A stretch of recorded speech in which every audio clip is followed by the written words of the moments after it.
All right, Rob, thank you so much for coming on to chat today a little bit about mindset. I know that a lot of us right now feel like we don't have much control over a lot, but the one thing that we do have the most control over is our thoughts and our mind, and kind of creating a life that we want to live. And you have a really unique perspective on that. You're not a scientist or a life coach or an author or a psychologist or anything like that. You are actually a stage hypnotist. So you Yeah. have this really unique perspective on people's thoughts and people's minds. And you said yourself that you're a little bit obsessed with like the psychology of the mind. Can you speak a little bit about kind of your background and how this became something that became really interested in? And because I think, going backwards and starting from the beginning is really important for people to understand, like how you got to be kind of this mindset guy. Yeah, absolutely. First of all, thrilled to be here. Thanks for having me. So I am 33 at this point at the time of recording this. And for the since I was like 16, I've been performing all over the world as a stage hypnotist. I knew what I wanted to do really early on in life, but that wasn't very easy. As a kid, I was like horrendously shy, terrified of everything, didn't make friends very easily. Wasn't bullied or anything. Like I didn't have a rough time, but at the same time, I wasn't very comfortable with myself and all of that stuff. When I was 4, I saw a magician, and I was blown away by this kid's magician who could have an empty box one minute and it had a rabbit in the next, and like could make handkerchiefs disappear from one side of the room and appear somewhere else. This was like incredible.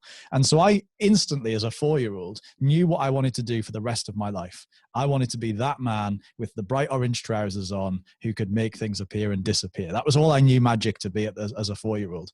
And my parents bought me a magic set. I think most people had like a magic kit at some point and probably played with it for like an hour, and then it got thrown away or put to one side when the rocking horse came out or whatever. And I wasn't. I was obsessed with it. I was glued to it. I was addicted to wanting to do magic. And so I would show my parents tricks. My dad would come in from like a 12-hour day in the office, and instantly when he's trying to eat his dinner, I'm like thrusting things in his face saying, "Watch this, Dad." And that never went away. As I grew up and got older, that's what I knew I was going to do from being the age of 4. And then when I was 9, I had the chance to do my first ever magic show. And it was for a group of, we call them brownies. So they're like the ones before Girl Guides. I don't know if it's the same over there or not, but basically 9-year-old girls before they become Girl Guides. And so I'm about 9, they're about 9. There's about 30 of them. And I get to go and do this little show. I got paid with a magic book, which I've still got. And my stepmom organized it because she was friends with the woman that ran the thing. And I was all set up. I had my little table with all the tricks on it, and I was good to go. And walked out, picked up the first one, and froze to the spot. Like you wouldn't imagine. Like stage fright on a next level. Couldn't speak, couldn't say anything, didn't know what to say. I'd practiced. I knew how to do the tricks, just froze. And I paused for like a minute of awkwardness. And then in the end, I ended up just like, all I can describe it as has been like an auctioneer, like demonstrating things. Like I was just like, open the box, close the box. Now there's a thing in it. And like the worst demonstration of magic you've ever seen. So there was And no like flair behind it at all. It was no. just kind of going through the motions.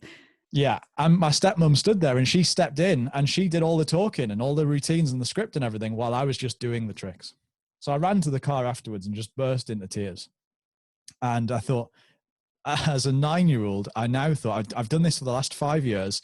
And I thought the thing I was going to do for the rest of my life, I can't do. I can't do it. Like Because of the fear. the path I'd mapped out, turns out I haven't got what it takes. I can't present. I can't perform. That was it. And that's a lot for a 9-year-old. It's a lot for anyone to take in, but it's a lot for a Pretty 9-year-old to crushing take when in. you're 9, right? So I went back and that was it. Now, fast forward a whole bunch of time, and we can talk about that story and some of that journey if you like, but fast forward a whole bunch of time to 16. I had made a transition. I was obviously kept up magic, but I'd also made a transition into stage hypnosis, as you said. And I decided to leave magic as a hobby and be a hypnotist. That's what I wanted to do. So for about 2 years, I did magic and hypnosis side by side. Like one night I'd do a magic gig. The next night I'd do a stage hypnosis gig. And the reason is I was obsessed with how our brains work. I was obsessed with how I could go out in front of a room full of people I've never met before with nothing but a microphone and some funny props, get people on stage and then turn them into the wildest characters you've ever seen, and like get rid of all their inhibitions and all of their fears and all of their apprehensions. Kind of a reflection of what I'd spent the last few years doing in my own life. Well, To I be was able just to going do to that. say, yeah, that's, it seems like you were creating in people what you needed created in you Right. at that 9-year-old Rob. Right. Right. Yeah, absolutely. And so I became obsessed with how our brains work, because not only do I love performing my show, but we get total strangers out of an audience and let them, again, all of their inhibitions disappear. They have all the confidence in the world, which is, I mean, if they think they're Madonna for 3 minutes, why wouldn't they have all the confidence in the world? Like, we don't think Madonna has any fears, do we? Although I'm sure she does, but it's easy to think that she doesn't, and therefore they don't. And so I just love creating these amazing transformations on stage. And of course that bleeds, as I found out by accident, that bleeds into the real world off stage, as we all have to battle stuff every day. We all have to use you have to use our minds in order to achieve the things we didn't think we could. Right. And you have to do it intentionally on purpose, because Right. I feel like a lot of the time, we kind of muddle through not really knowing what we're doing, what we want. We know we want something different, but how do you plant that seed? I want a fulfilling life. I want to be happy. I want confidence. But what is it? People aren't just born that way. Maybe some people are, but I mean, I don't know very many people who are that confident to just not care what anybody thinks, or be held back by it. So what is it that helps you weed through that riffraff and plant those seeds that kind of help you flourish the life that you want to be truly happy? Because our inhibitions do hold us back so much from, and our fears do, from creating what we really want. Because what you did, I feel like, is pretty brave. At 16, you knew what you wanted, and it was very different than what anybody else probably had thought for you. I mean, most of us come out saying we're going to be doctors or lawyers or what have you, these really respectable, big, heavy jobs, but you knew, and you always knew what you wanted, and it was very different. How do you weed out all that riffraff and say, okay, this is what I want. I don't care what you think. I mean, how do people do that? What are your thoughts on that? So I'll come back to that in a second. First of all, I want to address that other point about the fact that like nobody's really born really confident and full of bravado, apart from that small select handful. And even then I'm cynical. I think everybody's born really ordinary. Everybody's born more or less the same. Obviously there's nature, nurture and all that stuff. And everyone is born with a different sort of genetic makeup, and all of that affects your mindset.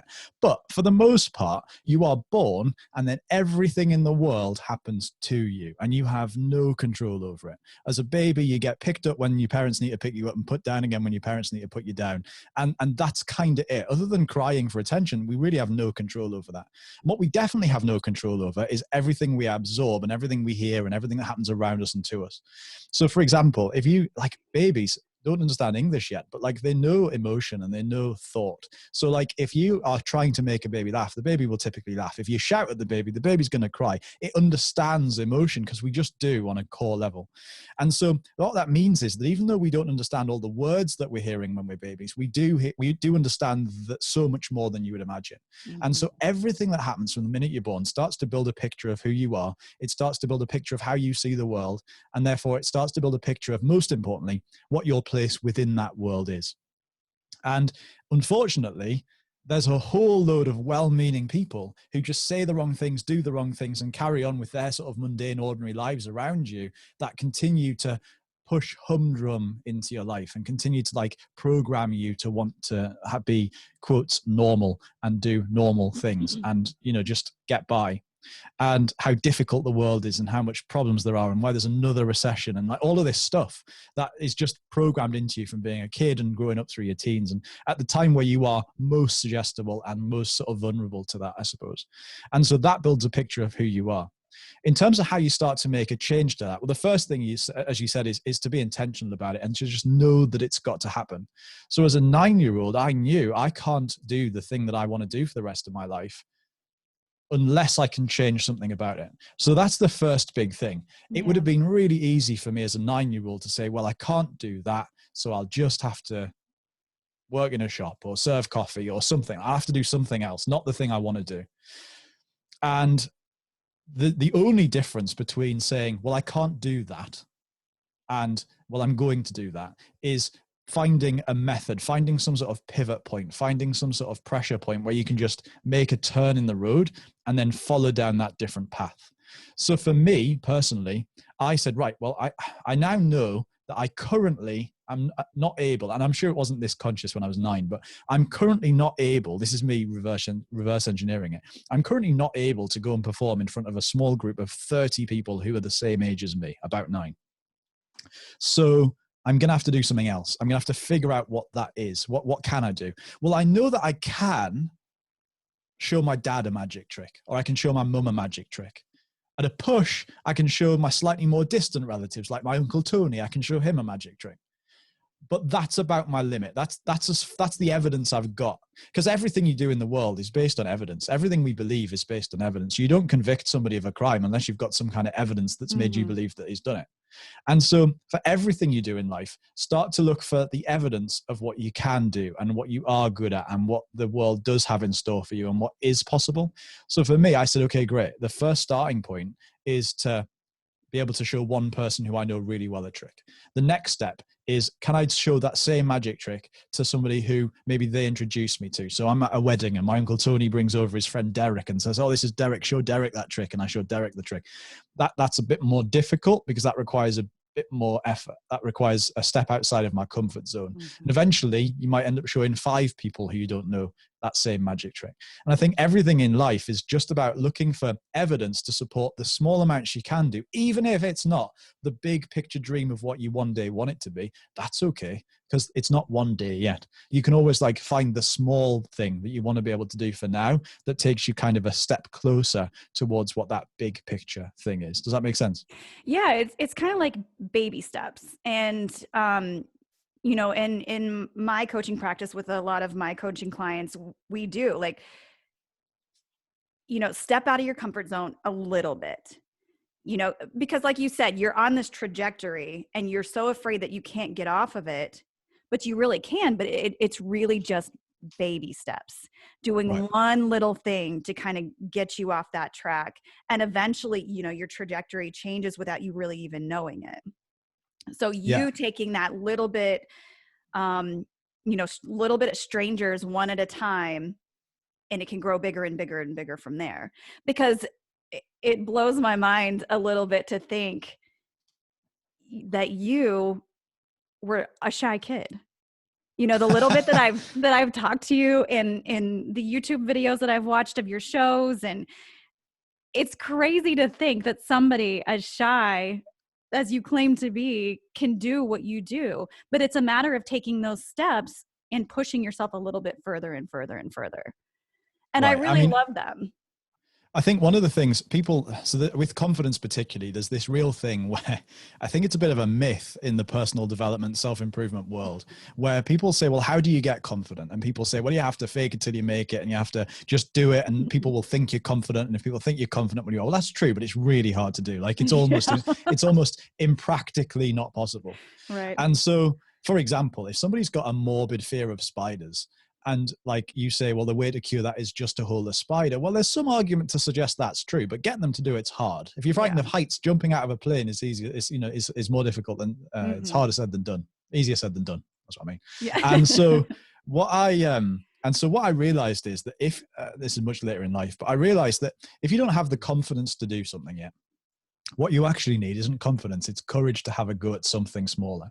Yeah. And so what I needed was the courage, a small amount of courage, to be able to go and show one person that trick. And this applies to everything. If it's job interviews, dating, making friends, whatever it's going to be, what you need is the courage to do that small little bit. Like if you're frightened of heights and somebody says, I want you to climb up this ladder, and it's a rickety wooden ladder against a wall, you might be terrified of being 10 rungs up the ladder, but Yeah. you're okay being one rung up the ladder. Everyone's okay with that. That's only half a foot off the floor.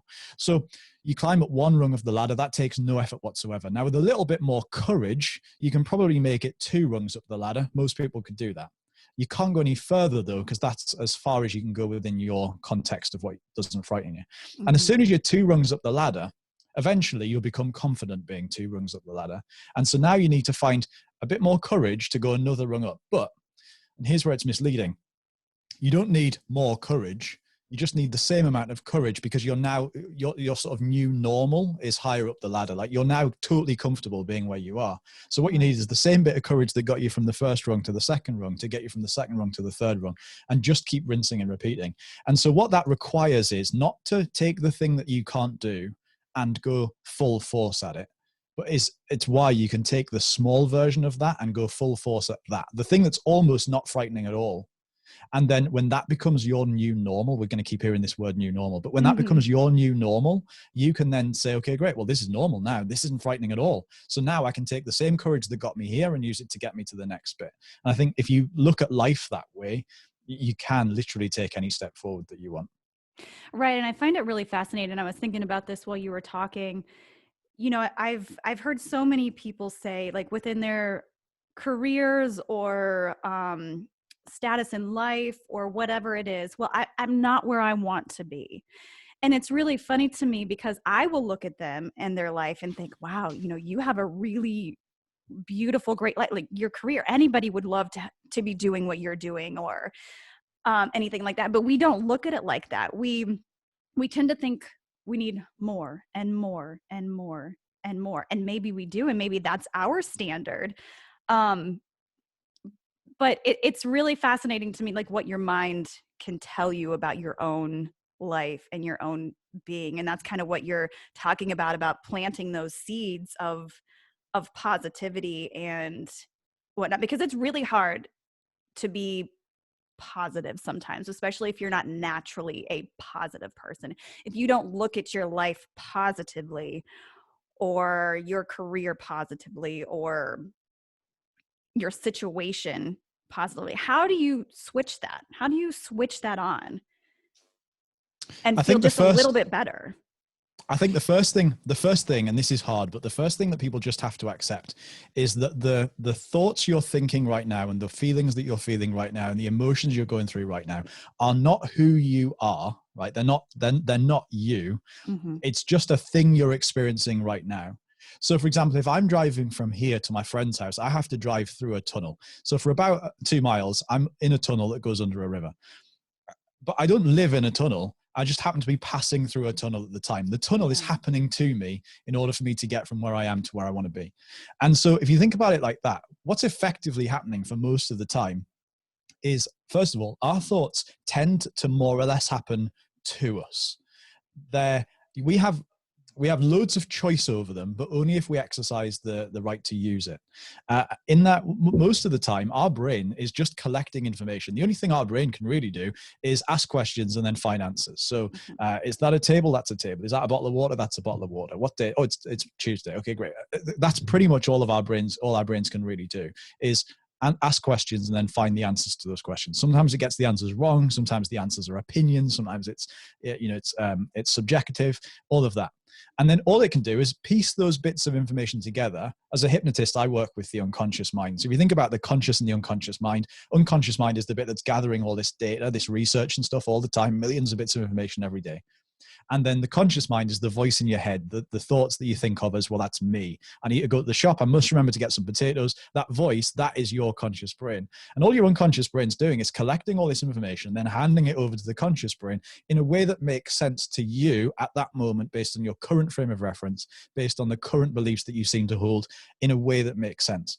And the problem is your unconscious mind isn't really qualified to do it, because all it can do is it's like trying to put together a jigsaw puzzle, but there's more puzzle pieces being thrown in all the the time, and it does make a mess. And so what that means is that if you currently feel like generally you're not a very positive person, or generally you're not a very confident person, or generally you're not a very happy person, generally speaking, that's actually just not a phase, that's the wrong word, but it's like a moment that you're going through. It's a thing that's happening to you based on stuff that you're allowing yourself to react to. So the first big realization that people have to make is that that's a really transient phase, because nobody's happy all of the time. Nobody's like on top of the world all of the time. Like the happiest people in the world have sad days and have difficult times and have struggles. So the first thing to acknowledge is that stuff is happening to you and upon you and around you, and it's something you're going through. And if you realize that, rather than it being like a permanent state of mind, that's a really good first step. That's good. It's kind of like weeding out, again, like weeding out the riffraff, because all it is information that you're taking in. And if you can reframe that information or even weed out some of it, you're picking through the unnecessary stuff. And we Right. have a lot of unnecessary stuff if you think about it. And typically that's the stuff that's making us unhappy. So if you can consciously like pick through that and say, all right, that's not worth my time. That's not worth my time. Typically you can simplify, break it down a little bit and not feel so heavy about whatever it is in your life that you're feeling unhappy about. 100%. And if you realize that the thoughts that are passing through your mind right now are not your beliefs, they're not your core thing. Like a lot of the time, if you're having an argument with somebody and you're desperate to win the argument, you'll say things you fundamentally don't believe when you realize you're wrong, just to continue trying to be right. Like just as irrational humans, we'll say, no, it really is this. And suddenly a penny drops when you go, oh, hang on a minute, I'm wrong here. I'm completely wrong. But that's okay. I'm going to say stuff I don't really believe because it's going to get me out of this. Oh my We do God, that all the time. I feel like there's so much of that going on right now in general on a global Right. level. Right. And we do it all the time in our heads, right? We have this inner Right. conflict. But the problem is, as humans, we're stubborn, we have cognitive dissonance, we don't like to be wrong, etc. And so generally speaking, it's much easier for us to ignore the evidence that suggests that we might be wrong. And therefore, we continue to be glum or down or lacking confidence or not good enough or whatever the thing is that we're currently feeling. And so that's really hard. But you've got to realize, like I said, it's just a passing thing. That's what you currently believe. And therefore, if you can start to realize that thought that says something like, I'm not good enough, I can't do it, I'm unhappy, is actually not necessarily how you really feel, then again, you can start to question it. I think you should be as cynical of your own thoughts as you are if like some greasy salesperson comes up and tries to like sell you, I don't know, a new roof or double glazing or something. I think you should be as cynical of your own thoughts sometimes as you are of them. When you see those negative thoughts that says, I can't do that or I'm not good enough, you have to just question it and go, whoa, like what's the evidence that says that is true or isn't true? And then if I start to dig into that evidence a little bit and actually kind of look at your thoughts from an outside perspective, as if you were having a conversation with somebody, if somebody said something to you and you didn't quite believe them, you would question that, right? You'd say, but no, because surely, and then you'd look for them for some sort of validation of what they've just said. You can do that to yourself as well. I love that. I love the idea of kind of having this conversation with yourself and questioning your own ideas about yourself, because I'm probably just as bad as anybody. I mean, I have questioned like my own thoughts. Gosh, I mean, I've probably the last 4 years, I question everything. Like, what am I doing? Am I supposed to be doing this? Am I doing this because of this? These perfectionist tendencies kind of hold me back from this. But I love that, being able to kind of go inside and say, okay, are you doing this and thinking this because of A, B, or C? And questioning your own thoughts. We don't do it because it's hard. Right.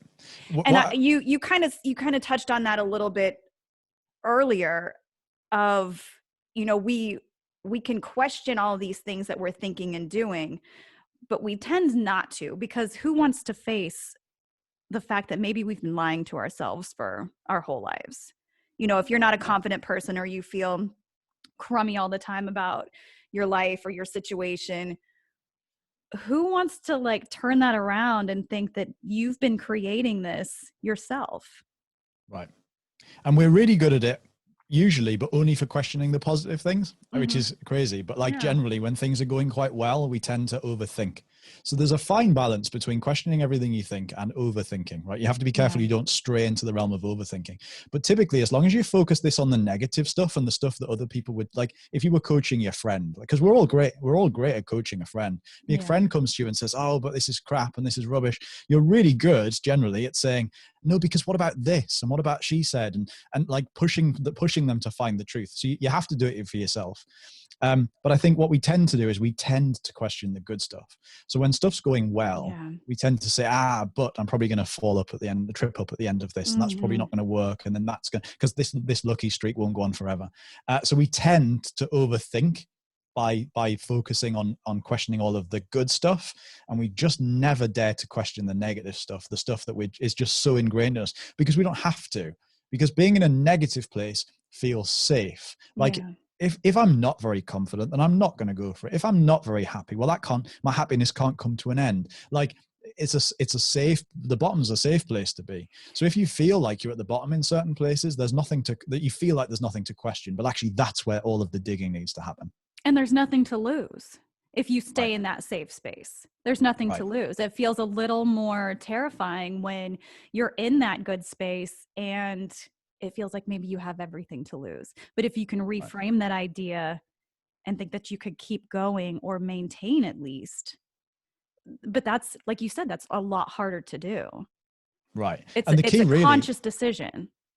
the good news is that one affects the other. So if Yeah. things are going well in certain areas of your Yeah. life, if you focus on the stuff that you find hard and the stuff that you don't feel good enough at and the stuff you don't feel like is going very well, and you can turn that around, that will accelerate and prop up the stuff that's going really well. Like all you're doing is adding to the good stuff.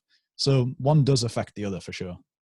And I always find that it's a lot easier to be in that space and maintain that space if you also consciously choose to surround yourself with people who don't try to bring that down or bring you down or bring you out of it too. So Right. not only are you, you know, having this conversation with yourself in your own mind, but making sure you're surrounding yourself with people who can also prop you up and keep pushing you as well.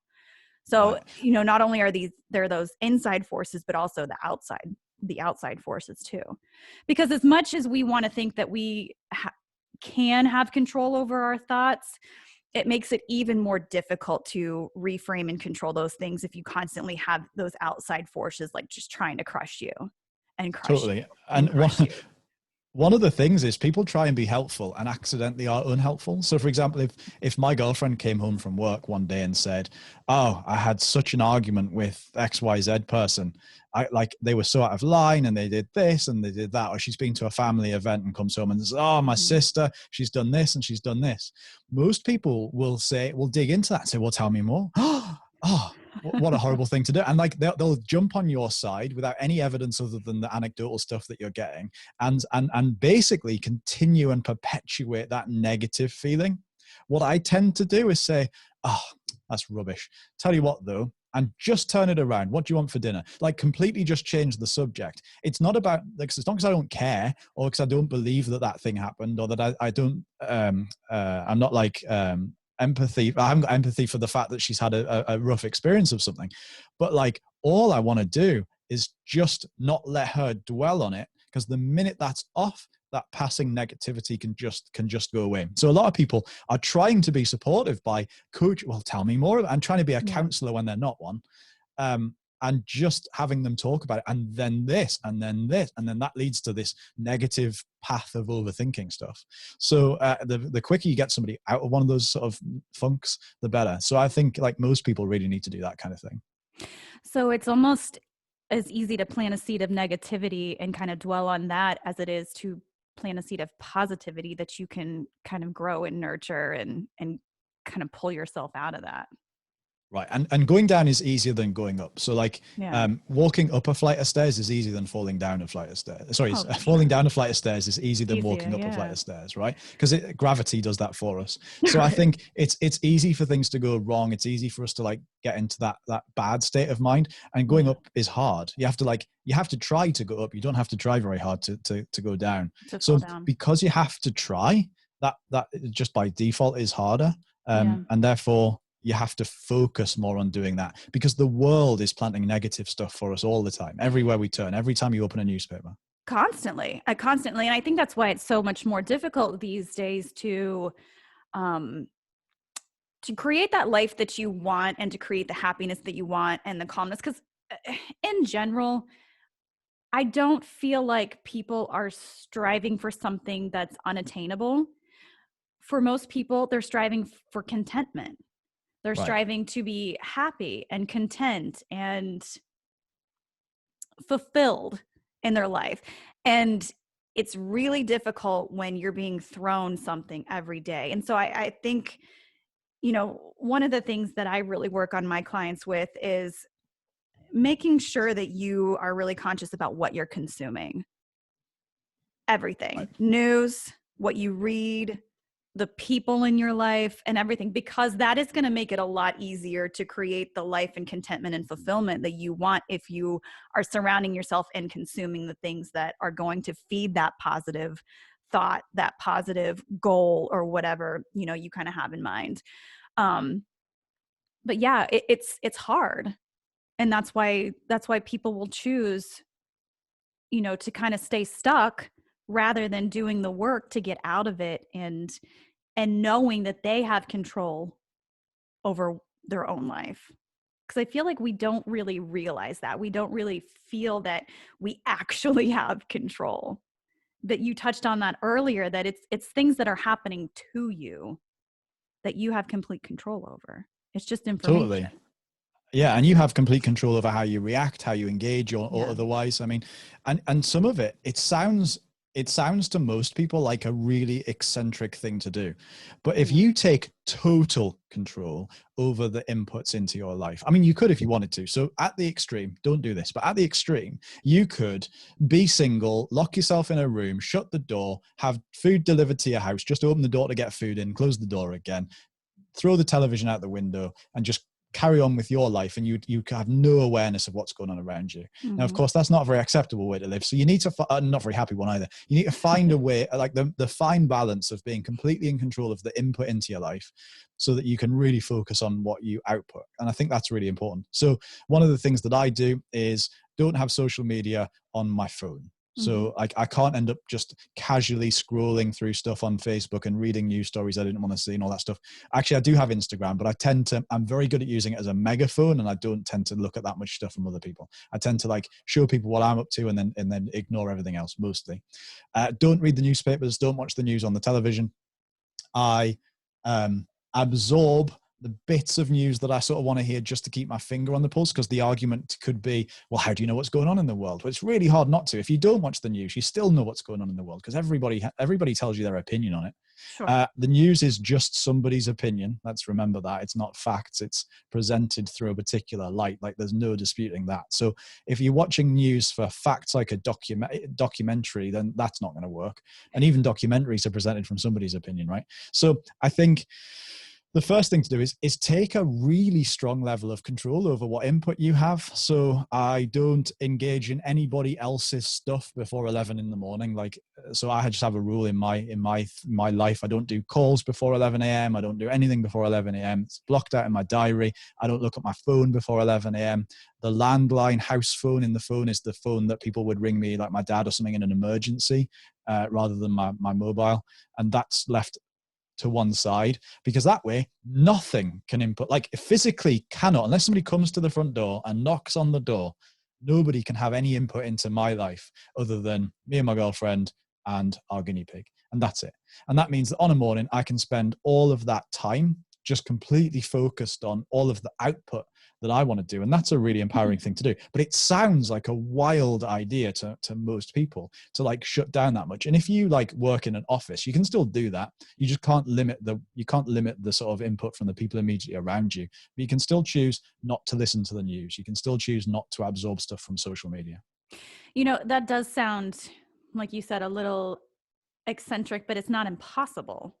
And I think your relationships and life must be a lot more calm probably than a lot of ours. Because you're not being infiltrated upon Right. a million times a day before noon. Right. And it's just out of cough there. It is completely calm, because all I'm focused on is what I want to do that day and how I want to, well, like I said, the output that I want to put out. But it's really easy to do. Right. And you're choosing to limit the information that you allow in, because there's only so much information that we can take. And that's kind of like my realm of coaching that I do is, people with chronic stress. And typically the chronic stress comes from too much information. You're allowing too much into your life. And so intentionally choosing what you allow in and when is super important.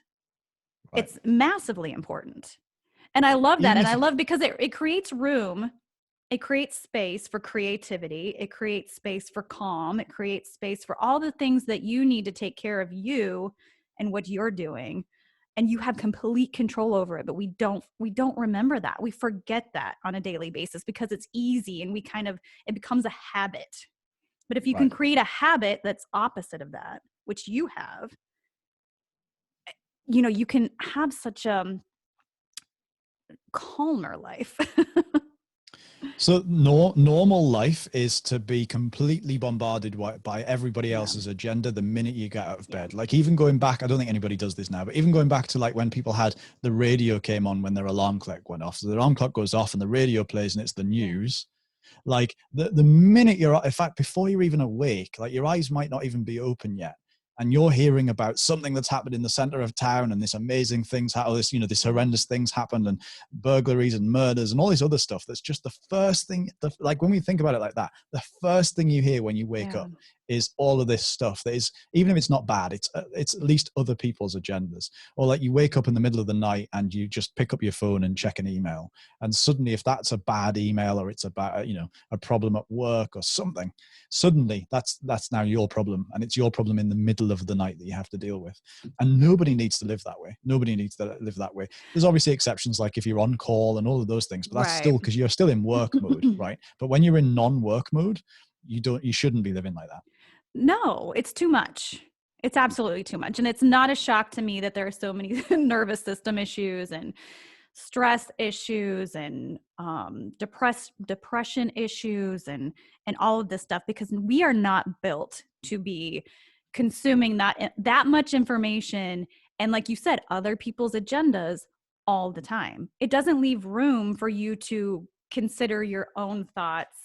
Going back to what we talked about before, your own thoughts and your own ideas, and having this conversation with yourself about where you want to go and where you need to be, and then creating the life that you want. Right. It's just too much. I think if you had two jugs of colored sand and you've got a jug of red sand and a jug of white sand, and you've got a big jug of red sand and you've got a tiny jug of white sand, and you pour them both into a big jar, there's going to be more red sand than there is white sand. Makes sense. Yeah. But if we consider that to be bad news and good news, that's what we do in our lives all day long. We just absorb bad news all day long because it's all around us and other people's influences. And we can't help but drown out the good stuff. Yeah, it's impossible. It's like standing on the beach in the middle of a hurricane. I mean, you're not going to be able to hear the birds chirping. It's just, it's too much.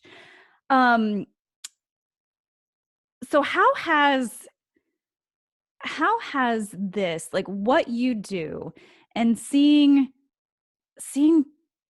what planting this positivity in people's minds and whatnot, like as a hypnotist, how has that created in you the life that you want.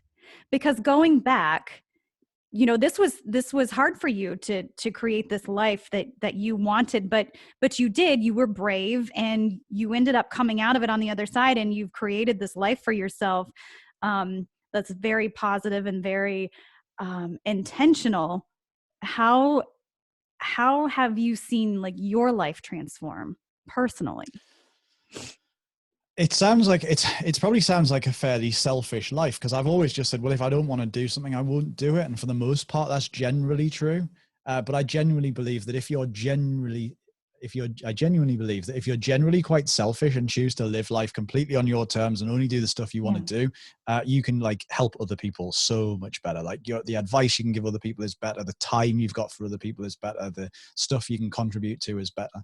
So I've always just been focused. That's my rule. I have a rule that's, and it sounds like a childish rule to a grown up, but like, if I don't want to do something, I generally won't do it. Yeah. And I think for me, the amount of like headspace, and because I run 3 businesses and a tour show and like all of that, but I have so much headspace to be able to focus on myself and positivity and happiness and all of that stuff. Because if you're not taking on loads of stuff you don't want to do, and you're not living by somebody else's rules, and you're not living the way society thinks you're supposed to live, then I think that does give you a lot of clarity and a lot of calm. And so I've been lucky. I never suffered from anxiety or stress or Yeah. any of those things, really. I'm just a very laid back person, but I think that comes from knowing that fundamentally my days look the way I want them to look. I do the things I want to do. I don't do the things I don't want to do. Sure, I get a cold every now and then, a headache now and then, but like apart from that, it's generally good. And having that level of control over everything means that you can feel. It's funny, control is an odd thing. When you have that much control over something, it all feels very relaxed and very chilled. Like, but I have tight control.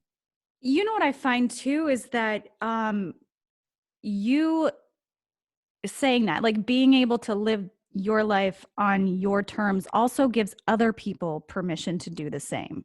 Because when Right. somebody looks at you and they say, oh my gosh, he just does what he wants and he doesn't care what everybody else wants him to do. It kind of gives you permission then as the Right. outsider to say, oh, well, maybe I can do that too.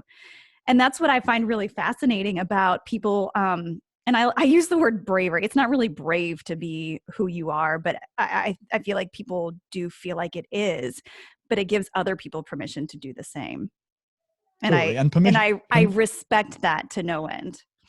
and permission is such a valuable thing. Like Yeah. everybody just needs, like you can do anything if you've got the permission to do it, right? Yeah. And so I think the permission is probably the most valuable commodity we can have in our brains. Is just to know it's absolutely okay to do it, Yeah. and it's And a lot of absolutely the okay. times it's just your own permission. Totally. There's nobody else can give you permission to leave Right. your job and start a business, or to go for that job interview or whatever, or to go on a date or whatever it's going to be. Like nobody else Yeah. can give you that permission. You've got to do it yourself. Well, I love that. I love that. I mean, you have such great insight, and I think it's something that we all need to hear. But so where can people find you if they want to find all of your brilliant ideas and mindset information and goals and all that good stuff? Where can people locate you? Yeah, sure. So a couple of things. I have a podcast called Success Unlocked. So it alternates. One week it's me, and then the next week it's me interviewing a guest. Then it's me, then me with a guest, and that stuff. Yeah. So you can go and find that at successunlocked.com. And also I've put together a little pack of like free worksheets and exercises and resources. There's 6 of them. They're kind of designed to tackle the bits of mindset and personality I think are most important to live a really balanced life. So happiness and confidence and Yeah. limiting beliefs and all that stuff. So if you want to go and grab that, you can just go to successunlocked.com/purpose, and you'll be able to download it and get involved, and just start reprogramming your mind to think the way you want to think. That's fantastic. Rob, it's been such a great conversation. I really appreciate you coming on and sharing with the audience all of your great tidbits. So I hope you guys stay safe over there. I know it's just as crazy over where you are as it is where I am. And again, I really appreciate your time. Thanks for having me.